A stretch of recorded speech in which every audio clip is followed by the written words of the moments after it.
Hey guys, we have another later episode from me. Won't make a difference for you because A, no one's watching these, and B, I guess that's the main reason no one's watching these. But anyway, um, pretty much what happened this morning is I didn't get to record because I was checking my emails, looking into news, went down a rabbit hole of looking at news and stuff, and before I knew it, I was running late for a meeting. So anyway, I wanted to talk today about a topic that's always on my mind, but I don't know how to put it into words properly. And I don't like getting, I guess I'll call it political, but I don't think what I'm going to bring up is super political. Um, I'm going to talk about the reasons not to patronize certain companies. Not singling out companies and saying these are the companies you shouldn't patronize, just my personal opinions as to a couple companies I try to avoid patronizing, but why I do and don't still use them and things like that. Just the general concept, not as much a list of companies you shouldn't go to. Overall, also, for those of you that don't know, because I noticed this confused people in the past, when you patronize a company, it means like use them, be a customer for them. It does not mean patronize as in make fun of like the way you would patronize another person. Just to clarify in case that was confusing to you. So I'm going to start off with the reason in this case I'm talking about there's certain companies I try not to patronize is because of their values. And I recognize that every single company that you know the name of probably has a dark side or a secret that they don't want to get out, and that there's probably a reason that you should be avoiding every single company, but avoiding every single company is impossible. It's just not something realistic to do. Like, you can't. Yes, I know it is possible that you could live off the grid and never go to any brand name store, never buy brand name items and things like that. But for the vast majority of us who are living normal lives, that's not possible. So the way I kind of make myself feel better about the companies I go to is if there's an easy alternative to avoid certain companies, then I'll more than gladly do it. Or if there's a way to avoid a certain company that doesn't affect like my life really, then I figure why not. So my example I usually give is Chick-fil-A. Chick-fil-A is known for allegedly backing anti-LGBT systems, whether that be correction camps and things like that. I'll be quite honest, I haven't done deep research on the evidence supporting these claims and stuff, but I've heard it enough from enough people that I trust and respect their opinions that I do believe it. And I'll be frank, I'm not going to pride parades and things like that. I'm not a super huge like advocate in the LGBT community or anything like that, but I respect people enough to say that, you know what, A, there's no Chick-fil-A near me, which makes this a lot easier that I don't have any Chick-fil-A's around me to go to. But also B, in my opinion, this is an example of I could very easily get fried chicken from other places. I know everyone says Chick-fil-A is the best food. I have tried it before, and I don't think it's good. I don't think it's so good that it's worth setting aside my morals to go there, if that makes sense. And I'm going to get in a moment into some examples of companies that are so good that even though I'm against some of their values and have moral gripes with them, I still patronize them. But Chick-fil-A is kind of an example just to clarify what I'm talking about here. Another example for me, which is very popular right now and something that I think I haven't heard a ton about, but I'm in a sense, what's the word I'm looking for? Not ban, boycotting. There we go. I have somewhat personally boycotted TikTok.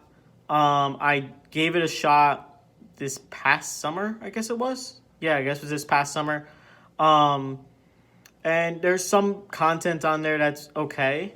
I think there's funny things like Vine type comedy and things like that, memes and whatever. But a heavy amount of the posts and videos I was seeing were just random dances by very young girls that were over sexualized, and then the whole comment section being filled with guys in their mid to late 20s or even early 30s or worse, or not worse, older than that, like s- making sexual advances at these young girls, 14, 15-year-old girls. And that just disgusts me. And it disgusted me that that the platform really doesn't do anything to prevent this. And I know that there's not a lot you could do to censor someone using lewd language, even especially when they use innuendos and things like that. Um, but also just that people are fine with kind of ignoring these issues because the content is funny and things like that, or entertaining or popular, whatever it may be.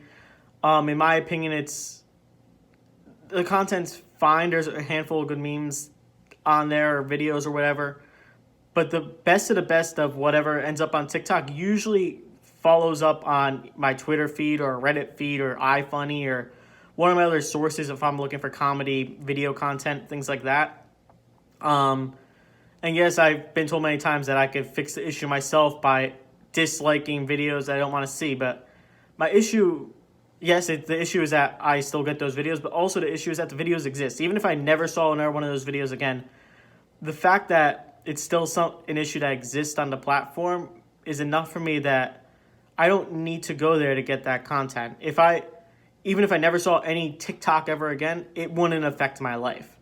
And I'm going to get into a very similar but different example in a second where I'm kind of the opposite way. But overall, TikTok is just one of those. I have the app. People will send me things they think I'll find funny or whatever, and I'll watch those fine. But overall, I'm not a user of the app. I don't scroll through TikTok for hours a day like a lot of people have started doing. And I'm not necessarily bashing people for that end of things, even though I've mentioned it before. I try to limit my screen time on social media, but until TikTok is able to, either the platform finds a way to limit these borderline sexual harassment issues that they're having on the platform for underage minors, or the culture of America changes where it's no longer acceptable for older men to be hitting on young high school girls, I'm not willing to go on the platform. Now to go on the other side of the coin of companies that I want to avoid as much as I can, but in reality, they are so omnipotent, like so everywhere, that I can't avoid them. The one that I guess I'll bring up, since I just was talking about TikTok, in a similar vein, but not really, Disney. I can't stand the fact that Disney has very openly been monopolizing the entire entertainment industry in a sense, taking over, absorbing other companies, all that. I'm not a fan of that kind of corporate style, and I get that's capitalism, whatever. I'm not going to get into it. But my point is, I would like to be able to avoid Disney content or Disney-owned content for that reason.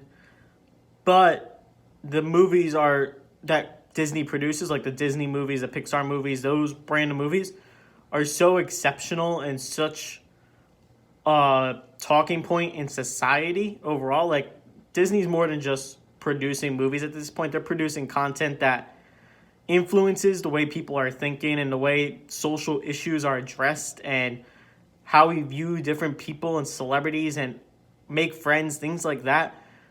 It's such a huge thing that it's hard to avoid. For example, the new Frozen movie, the Frozen 2, was one of the best Disney movies I've seen in a long time. And I'm not a musical person. I wasn't the biggest fan of Frozen 1.